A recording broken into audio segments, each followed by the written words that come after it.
Come on in.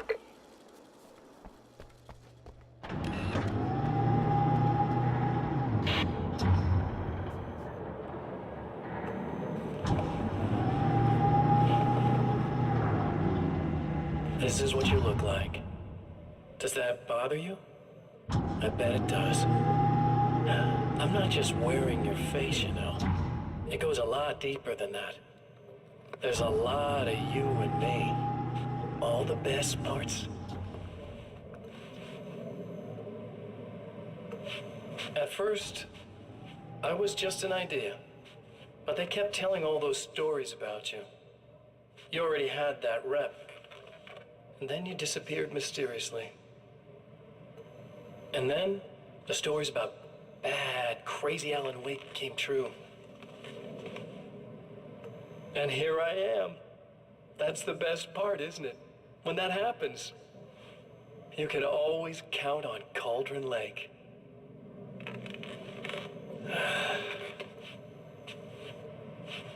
I'm just as real as you are. And I'm the improved version. No fears, no doubt, no weaknesses, no self-deception here. I don't let anything drag me down.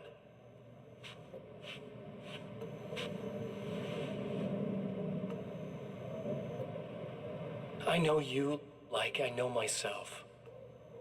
I know it bothers you that I'm like this, that I use your name, crawl my way into your life. But I only do it because I'm better at being you than you ever were.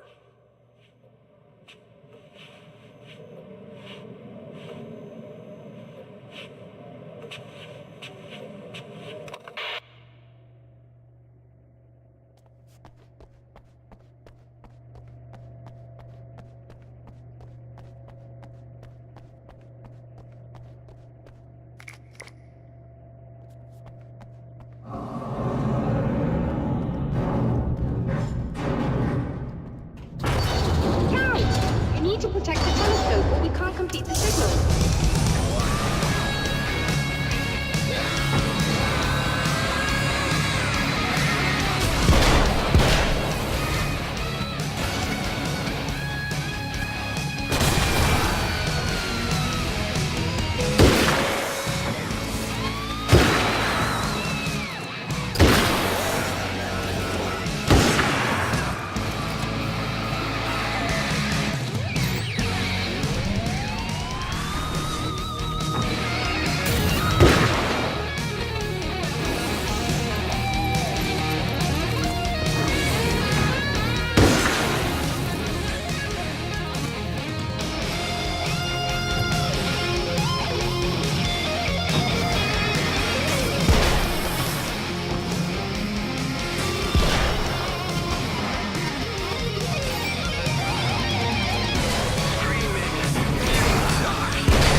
Violating the laws of physics in my observatory. That's just rude. Are you all right?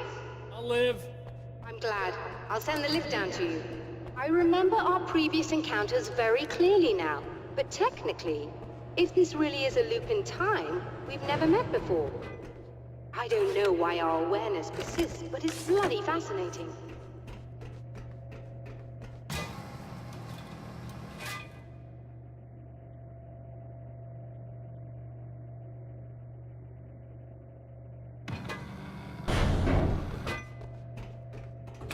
Doctor? You know, I know physicists who would give 15 years of their lives for a chance to experience something like this. I'd imagine that being stalked by horrible axe murderers would curb their enthusiasm a little. Clearly you've never met hardcore physicists. I'm glad you're in such good spirits, but Signal! Yes, it's completed. finally. If all goes well, this should be the last time we go through the loop. You know, I just realized that I don't have any memory of what happens after you leave. What does that mean? I don't think it means anything. If everything goes well, you just keep going. I don't show up here like this again, no more bad guys. Things go back to normal. Let's hope you're right. I'd love the opportunity to look into this in more detail. Looks like you've accepted the situation.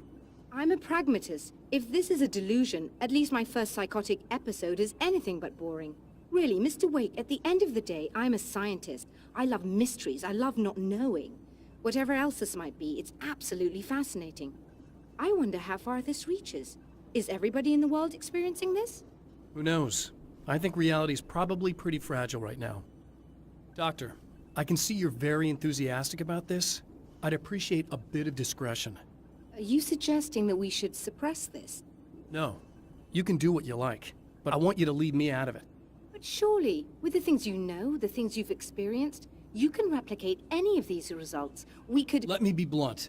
If you drag me into this, I'll deny everything. I'll lie like my life depended on it. And writers are damn good liars.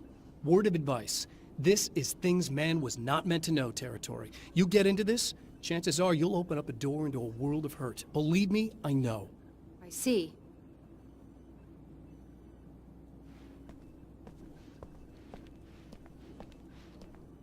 In a strange way, he feels at ease.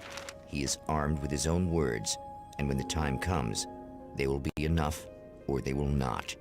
For now, he's content to let the currents take him toward the final confrontation.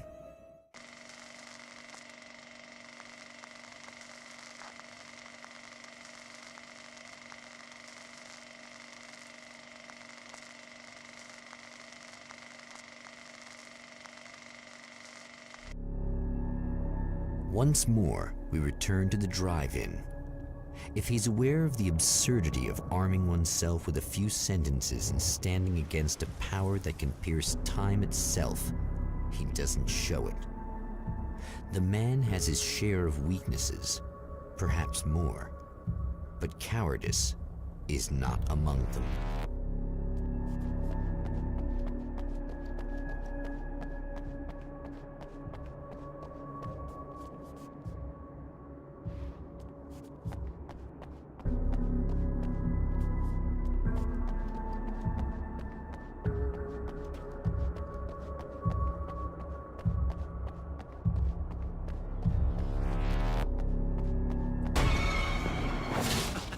Oh, you got yourself a little plan, do you?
never getting out of this, Wake. Never!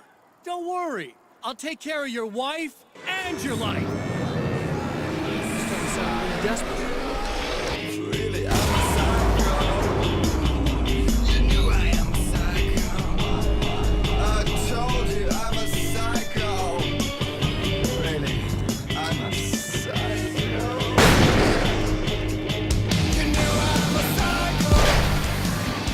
I told you I'm a psycho. Really, I'm a psycho. I told you I'm a psycho, psycho, psycho. You knew I'm a psycho. I told you I'm a psycho. 'Cause really I'm a psycho. I told you I'm a psycho, psycho, psycho.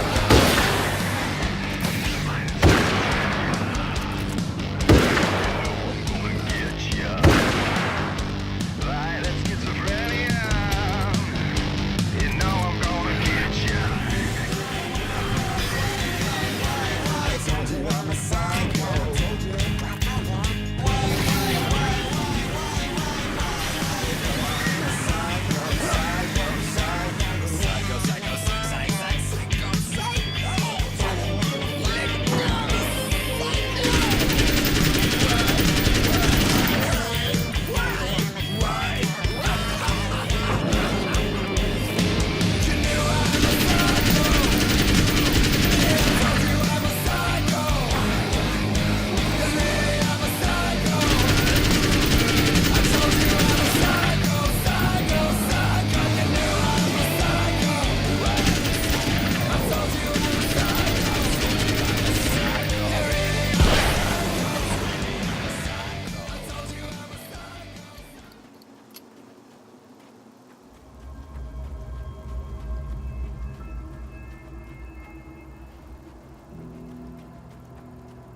I don't know what you think you're doing, but I'll send you right back to the beginning.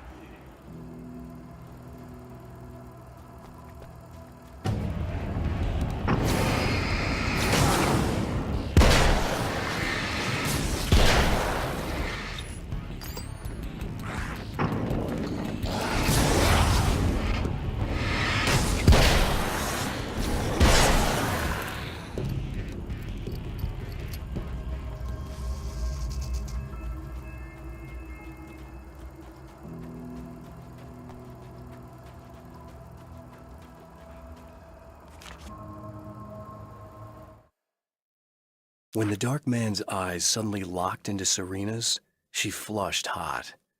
They ignited a black fire in her. He was talking. He wanted the power turned off. He said something about the projector booth. She hooked a finger under his belt buckle. He grabbed a hold of her throat and twisted until it hurt.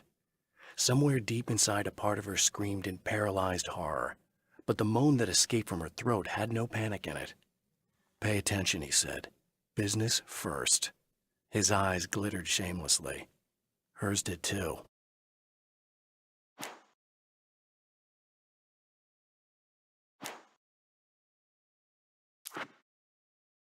I'd found her film from the pile of containers in the back. I'd threaded it into the projector. I swallowed hard, staring at the screen, hearing her voice, the sunrise I remembered so well only moments away. And then Mr.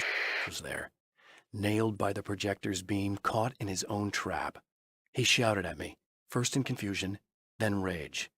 And then the sun came up and things started to burn.